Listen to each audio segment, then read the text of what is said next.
Hello, hello, hello, and welcome back to a new episode of my podcast, The True Crime Cocktail Hour. My name is Holly, I'll be your host and barkeeper tonight, and I'm so excited you had time to join me again. The week is over and done, and it's been quite a week for everybody, I think. So, time for us to wind down and relax for a hot minute. And that's what we'll do here. So I'll be making us a little after-work cocktail and tell you all about a true crime case. And for today's case, we'll be heading to East Africa. And we'll be talking about a funeral that took a very, very unexpected turn. So you sit back and relax, I'll get everything ready, and then we get started with case number 92, the funeral crasher.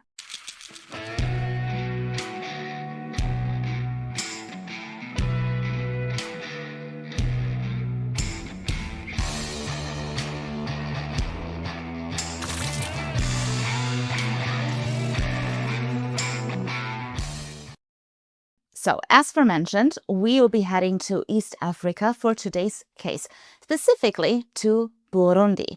Burundi borders Rwanda in the north and Congo in the south, and it's got this very mountainous landscape, which is why it's often referred to as the Switzerland of Africa. About 500,000 people live there, and unfortunately, living there is no pony farm, as we would say here in Germany. Burundi struggles with poverty, political unrest, and a very high crime rate. And as a result, a lot of people every year leave everything behind in search of a better life. And one of these people is the main character of our story today. So let me introduce to you, this is Noela Rukundo. So in 2004, Noela, who was in her mid-20s back then, fled Africa with her 5 children. So luckily, unlike many others who ended up in one of those refugee camps in the neighboring countries, a series of, lucky events led to an opportunity to build a new life in Melbourne, Australia. And of course, at first, things were far from easy, along for the fact that Noela did not speak a word of English. So while Noela was trying to learn English and until she was able to communicate on her own, she was assigned a man who was supposed to help her with all of this bureaucratic stuff that comes up, And this man's name was Balenga. Kalala. Now, Balenga Kalala, he knows exactly what Noela is going through because he had been a refugee himself when he fled from Congo a few years earlier. But unlike Noela, he was fluent in English and French. So once he had settled in Australia, he began working as a translator for refugees. And this is how he met Noela. And this chance meeting turned into a love relationship. They fell in love, they moved in together, they got married. Noela feels head over heels for this man. He's just such an amazing guy, and he really embraces her 5 children as his own. And even when the couple had 3 more children together, he remained a devoted stepdad. So now it's Noela, Balenga, and their 8 children. And they live in this very small house in a very, very safe neighborhood in Melbourne. Balenga worked as a forklift driver, and the family, they were just so well integrated in Australia and the community and the neighborhood and also the African church community. And for more or less 10 years, the family lived a seemingly happy, normal family life. That being said, in January of 2015, Noela received a phone call from her hometown in Burundi, and with it, a very devastating piece of news, namely that her stepmother had passed away. Now, Noela and her stepmother, they were really, really close. And also, Noela no longer had any parents or grandparents, so it was clear to her, absolutely out of the question, she was gonna attend this funeral in Burundi, which was scheduled for February the 16th. For a second there, Noela really thought about taking her entire family to Africa, but she decided against it ultimately for 2 reasons. First of all, it's way too expensive to take the entire family, and second of all, given the political instability in the country that is going on right now, it was just way too dangerous. But this is when her husband, Balenga, stepped in. And he was like, you know what? you don't worry. You be flying to Africa, spend some time with your family. I'll stay home and take care of the kids. So on January the 21st, 2015, Noela boarded a plane and landed in Burundi 17 hours later. Now, she was obviously there to attend the funeral, but she thought, well, as long as I'm here, I can also visit some friends and my brother, who she had missed dearly. So she planned to stay for a couple of weeks. But as you do, she talked to her husband on the phone every single evening, and Balenga told her what the kids had been up to, and Noela filled him in on everything that was going on back home. But on the day of the funeral, Balenga can't reach his wife on her phone throughout the entire day. She doesn't call back, just nothing, all day, right? But then finally, when he was just starting to getting really, really worried, Noela did call him back, and she said that she was fine, and she apologized for being out of touch all day, and she explained to him that it's been a very, very tiring and exhausting, long day. Also that she's got a lot on her mind right now, and that this is why she's going to bed now and go to sleep. Now this is quite unusual for her, and it leaves Balenga a little bit stunned because he knows his wife, and she's actually up all night. She doesn't go to bed before 1 or 2 a.m. in the morning, right? And now it's like, 9, and she's already tired. That's just not her. So he expresses some kind of concern, but Noela's like, no, really, I'm just tired. It is super hot here in Burundi, and I just want to go to sleep. So in an attempt to be helpful, I guess, Balenga suggested to his wife that she should go for a nice long walk, go outside for a little bit, get some fresh air, clear her mind, right? And Melita, she thinks about it for a second, and then she's like, you know what? You're right. Maybe this will do me good. So she says that she will go on a walk now and that she will call him later or the very next day, and she hangs up. But Noela doesn't call back. Not later, not the very next day. Balenga tries to reach her on her cell phone the entire day. Nothing. Again, nothing. But then, several hours later, his phone rings. And on the display, he can see that it's an unknown number from Burundi. So he picks up the phone, and to his surprise, it's his brother-in-law on the other end of the line. And this brother-in-law was like, hey, have you heard anything from your wife, Noela?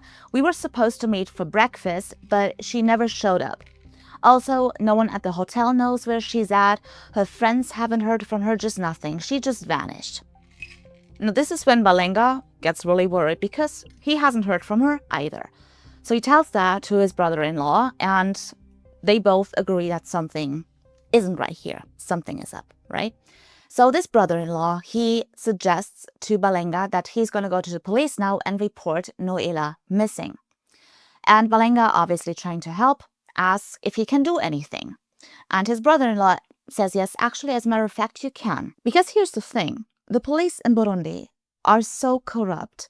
You have to pay a lot of money if you want them to even listen to you, let alone do something about your case.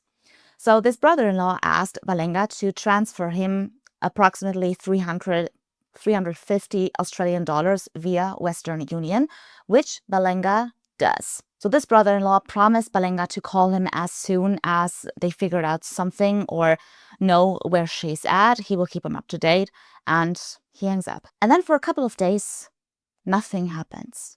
Not one phone call from Noela or any other person. So a few days later, Balenga's phone rings again.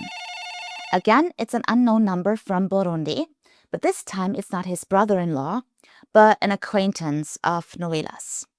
And he tells Balenga on the phone that he's got some very, very sad news. Namely, that Noela died in this horrible traffic accident. He also said that there are merely any details and the investigation is still going on. All he could say is that there was somehow fire involved and that there was barely anything left from her body that could be brought back to Australia. Balenga is absolutely devastated over the loss of his wife. He doesn't know what to think. He doesn't know what to do. His whole world collapses. And obviously the news about the tragic passing of his wife goes around in the Australian neighborhood quite quickly, which is a good thing, I guess, because Balenga receives a lot of support from his neighbors and friends of the family, emotionally and financially. Still, nothing can spare him from having to tell his 8 kids that their beloved mother died. And then there's the question, funeral, yes or no, without a body or a coffin to be buried, or maybe just a memorial service. But if so, when and where? So Balenga is just thinking about it, and he decides that he just has to do something. So he planned this memorial service for his wife in Australia at their place. So he put up this very nice picture of his wife, and everyone who had known her came along. Balenga receives a lot of gifts and donations. But everybody at this funeral is so busy talking about the accident that no one notices the person sitting in the car on the other side of the street, watching the memorial service from afar. So over the course of the day, the memorial service starts to wind down and people start to leave. And in the evening, Balenga escorts the last few guests outside and he waves them goodbye as they drive off. But just when he was about to go back into the house, he suddenly freezes in place with his eyes wide opened. He's staring at what he sees on the other side of the street. He sees a ghost. The ghost of his wife, Noela, who looks him straight in the eye. Balenga is scared to death, and he doesn't know what to think, what to feel, and he thinks he's losing it. So he has to know whether it's really a ghost or if he's just going crazy. And so with an outstretched hand, he slowly starts walking toward the ghost, murmuring over and over again, "This can't be, this can't be." What no one at this memorial service knew was that there had never been a car accident. Things that evening went down a little bit differently. So let's go back to the evening of February the 16th, the day of the funeral of Noela's stepmom. You remember she was talking to Balenga on her phone and she wanted to go for a nice walk. So Noela gets up, she leaves the hotel, but just when she stepped outside, a masked man suddenly appeared right in front of her, pointing a gun at her head. And he said, quote, "If you do as much as a single sound, I will shoot you." So this man drags Noela into a car where 3 other armed men are sitting in. And after about a 45-minute drive, they arrive at this abandoned warehouse. Now they drag Noela out of the car into this warehouse.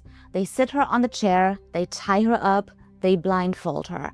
Noela is absolutely terrified. She has no idea what's going on or what these men want from her. But then one of the kidnappers, presumably the boss, he leans down to her, and Noela can feel his breath on her face. And this man says, "I have a question. What did you do that someone wants you dead?" This is when Noela gets really, really scared.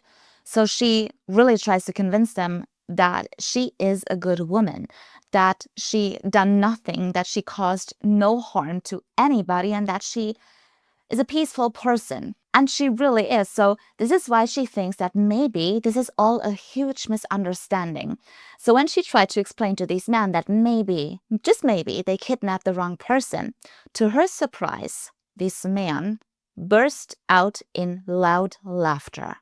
And they reassure her that she definitely is the right person. Because, quote unquote, the boss gave the order to kill you. Again, in a desperate attempt to save her life, Noela over and over again explains that she has no enemies and that she is a good woman. And so these men were just getting frustrated over the fact that she just won't admit whatever she allegedly did. So this boss of this kidnapping gang, he eventually is kind of fed up with it, And so he pulls his phone out of his pocket and he calls his boss. And he puts the call on speaker so Noela can hear everything, and maybe this will jog her memory. Noela can hear someone picking up the phone on the other end of the line. But this person doesn't say anything. And eventually the boss of this kidnapping gang says, "We have her."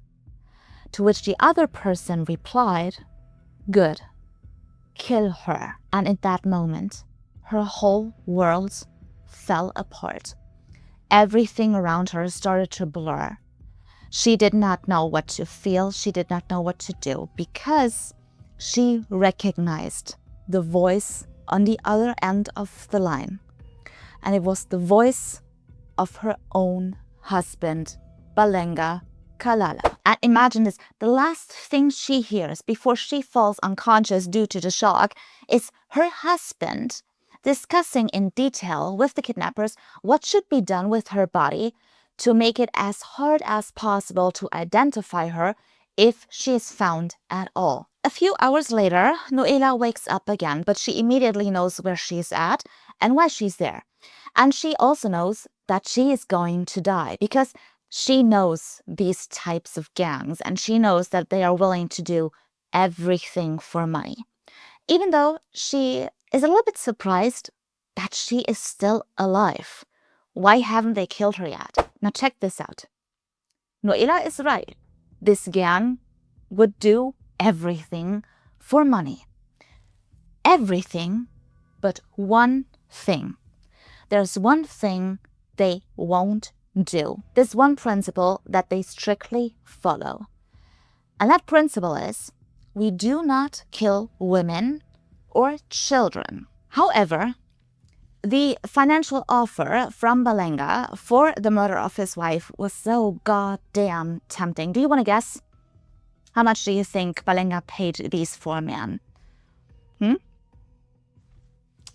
I'll tell you, 6,500 Australian dollars, which is a fortune for these four men. So in an attempt to justify the murder, maybe they were trying to find a loophole and they needed some kind of justification for the murder, which is why they asked her what she had done to deserve death. No, they did not expect Noela being so truthful and so believable, and they really start to think that maybe Balenga's just full of shit and he actually has no reason at all to murder his wife. And also, when the gang found out that they know her brother, the decision was final. So just as Noela had made peace with her death and the end of her life, the leader of this gang walks up to her and rips off her blindfold. And he says to Noela, "We won't kill you. We don't kill women or children." No, before you all start clapping, regaining your faith in man, hold your horses. Doesn't mean that they are exactly nice to her from now on. Noela gets slapped several times whenever she asks too many questions. What they do to her, it really borders on mental torture because they make fun of her in a very horrific way, saying over and over again how someone can be so dumb and so stupid and so naive not to realize that their own husband wants them dead. And to top it all off, again on speakerphone, this gang boss calls Balenga, and again Noela has to listen to the entire conversation. And she has to listen to this gang boss telling Balenga that the job is done.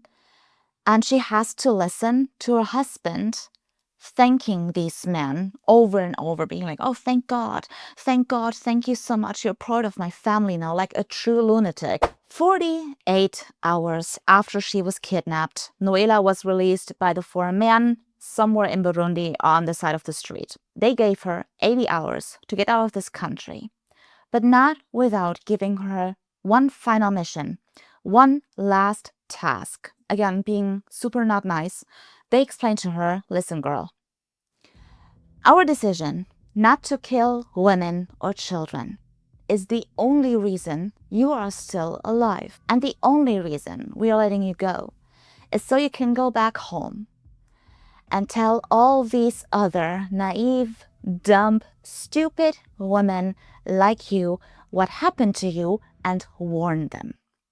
This is her mission. And now check this out. They even give her a memory card full of evidence she can use to have her husband arrested in Australia. So part of this evidence, for example, are the recorded phone calls between Balenga and this gang, and also the receipts for the transfer of 6,500 Australian dollars via Western Union. So the four men drove off, and now Noela was standing there in the middle of nowhere on the side of the road. But in that moment, she promised to herself that she was going to take revenge on her husband. She wants to scare the living shit out of him. But first, she has to get out of this effing country.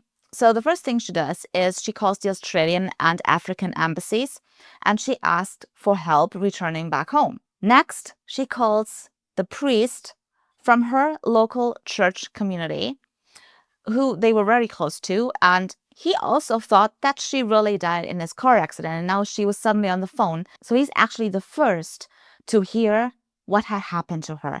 And obviously, it's absolutely crazy. It's a crazy story, you know. It's even more unbelievable that Balenga would be capable of doing such a thing. But it is clear to this priest, Noela needs his help. So he's actually the one who told her about her own upcoming memorial service. And he's also the one who picked her up at the airport in Melbourne on February the 22nd. Noela knows exactly where she's going.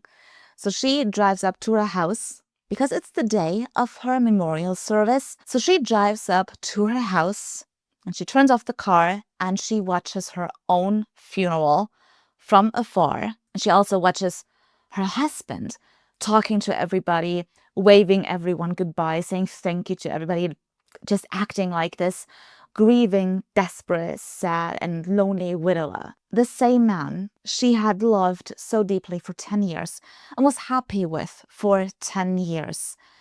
The same man who had planned her murder for months. So while her husband Balenga says goodbye to the last few mourners, Noela gets her phone and she makes one last phone call.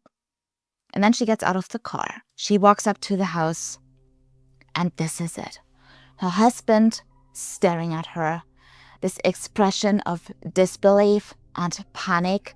She can tell just from the look in his eyes that he is scared to death. She could also tell that he thought that she was a ghost. So when he started walking towards her to check if she was really there or not, she just stood there and said, quote unquote, surprise, I'm still alive. And when he realized that his wife was still alive and that she was not dead, he had the nerve to break down in tears, saying over and over again, I'm so sorry, I'm so sorry. And at that moment, the police patrol car Noela had called earlier arrived at the house and Balenga Kalala was arrested. Now get this. This guy has the nerve to deny everything. He's like, nope, didn't do it, had nothing to do with it. Even though the evidence is so overwhelming, you know? But for some reason, investigators just can't get close to him. He just won't admit it, right? So Noela, at some point, she's like, you know, maybe you let me talk to him, which she did. And this is when Balenga Kalala confessed. Want to guess what the motive is? No, there's no life insurance. He also doesn't have a mistress. The reason is jealousy. He thought that she was cheating on him and that she was going to leave him. No, really. Apparently he really did think that, because it's also the same reason he gave to the kidnappers. And this is what they wanted her to admit to, even though there had never been the slightest hint of her being unfaithful. You know what? Doesn't matter though, because in court, Balenga Kalala all of a sudden changed his story. Now he wasn't jealous. No, this time he was possessed by the devil. So again, quiz time. What do you think? The charge is conspiracy to commit murder. How many years do you think Balenga Kalala was sentenced to? The answer is 9 years. Only 9 years. That's a little bit low, don't you think? Anyway, Balenga Kalala was released in the meantime. He walks out there free as a bird. We don't know exactly when he was released from prison, so we also don't know how many years he ultimately served. One thing I have to mention, though, is that Noela actually did fulfill her task these kidnappers had given her. So 6 months after her husband's conviction and arrest, she gave one single television interview. So really the only interview ever. So she did keep her promise, and she would never even once mention the names of these kidnappers. This would be a secret she would literally this time take to her grave. So what do we learn from this case? Let's see. Don't be naive. Don't be stupid or dumb. Your husband might be trying to kill you as we speak. And on a personal note, never buy gel nail polish from Temu. Okay, that was a very painful experience this week. That was it for today. Thank you so much for hanging out with me today. I hope you really enjoyed this episode. If you did, please consider subscribing or leave a comment. I read every single one. It's always a very nice thing to see. Give this video a thumbs up. And in 2 weeks, if you want, and if you don't have any plans, we will see each other again for another cocktail and, of course, another true crime case. And for our next story, we will be heading to Switzerland, and we'll be talking about a serial killer.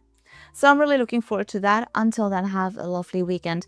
Try to relax a little bit. And if we're still alive in 2 weeks, we'll see each other again. And kiss, mwah, hugs, and I see you then.